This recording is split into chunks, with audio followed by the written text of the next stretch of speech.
Hi guys, welcome back. We're going to continue talking about factoring and greatest common factor today.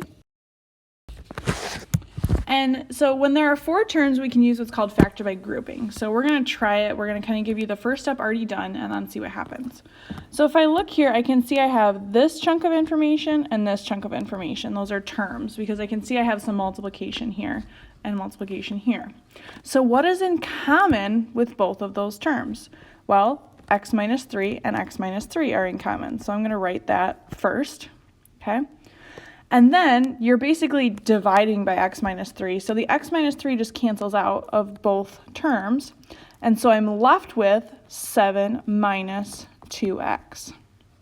So instead of pulling out just one thing, okay, or like 4x or 3, we're pulling out a whole parenthesis this time, okay, because it's still a common factor. All right, let's try another one. So if I'm looking at this here, there's an invisible 1 in front of this t squared plus 4 parentheses. So if I'm looking at these big chunks of terms, okay, and again, terms are separated by pluses and minuses. Because this plus and this plus are already in the parentheses, we're kind of ignoring it. We're pretending like that's one thing, okay? So what's in common here is we have t squared plus 4 and t squared plus 4. So I'm going to write that in my parentheses first because that's what's the same in both of them. So then if I divide each term by t squared plus 4 and t squared plus 4, those cancel out. So I'm left with negative t plus 1, okay? And if I were to distribute this entire thing in, I'd get, well, negative t times t squared plus 4. T squared plus 4 times 1 would just be t squared plus 4, okay? So we're just factoring out larger things today, okay, or a whole set of parentheses. Go ahead, why don't you, oh, well, this one's a little different. So notice here, we have an x plus 4 and 4 plus x. Well, x plus 4 is the same as 4 plus x, right? Because addition, we can flip-flop around and that's the same thing. Now, if it was subtraction, we couldn't do that. Okay, so we can rewrite it like that. So why don't you try it from there? Again, I'm noticing I have my two terms, and what's in common is the x plus 4, so I'm going to factor out the x plus 4. And then what's left is the 9x minus 5. Okay. If I look at this one, if I look at the two terms, there's nothing in common with the two terms, right? The parentheses look totally different. X plus 2 is not the same as x minus 7. Negative 3x and 4 have nothing in common, so this is not factorable. Okay, or you can just rewrite it as is. Okay. All right, so now these ones were already partially factored for us. So if we're given something like this, there's four terms here, okay? We're going to group the first two terms together and group the second two terms together, noticing I took this plus sign with the 20. And then we always stick a plus sign between the two parentheses to show that we're still adding them together, okay? So then I'm going to look at just these two terms, and I'm going to say, what's the greatest common factor of those two terms? Well, what goes into both 12 and 9 is 3, and then my smallest variable is a squared. So I'd be left with 4a minus 3. And then I'm going to do the same thing in this one. So what's in common with 20a and 15? Well, that would be plus, because that plus comes down from here, 5, and I'm left with 4a minus 3. And conveniently now, this looks like a problem we did just a little earlier. There's two chunks of information.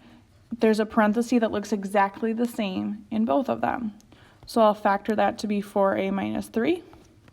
And then I take what's left over, because this will cancel out of both of them, 3a squared plus 5. Okay. And again, if I were to FOIL this or box method this out, 4a times 3a squared is 12a cubed. 4a times 5 gives us 20a, which is here. And then negative 3 times 3a squared is negative 9a squared. Okay, so if you were to FOIL that all back out, you would get the answer we started with, which is the whole point.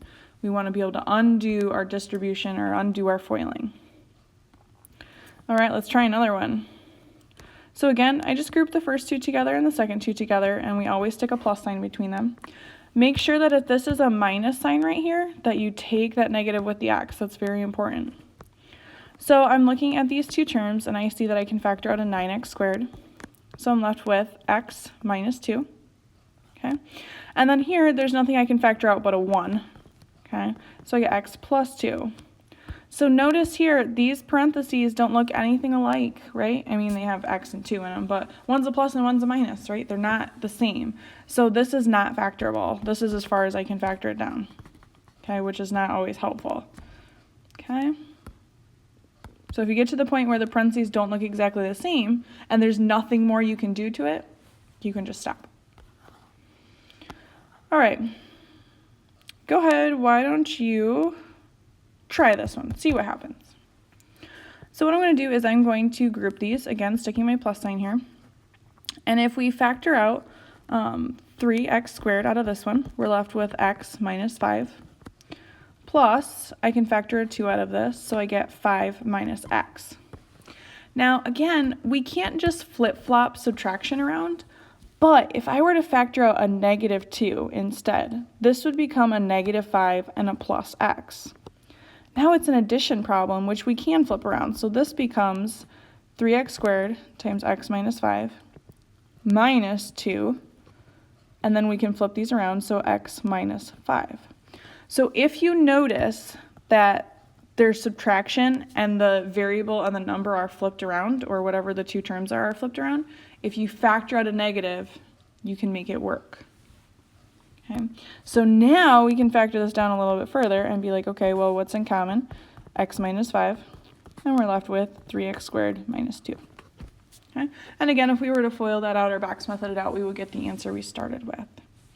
I hope this video finds you well, and we'll talk to you later. Bye.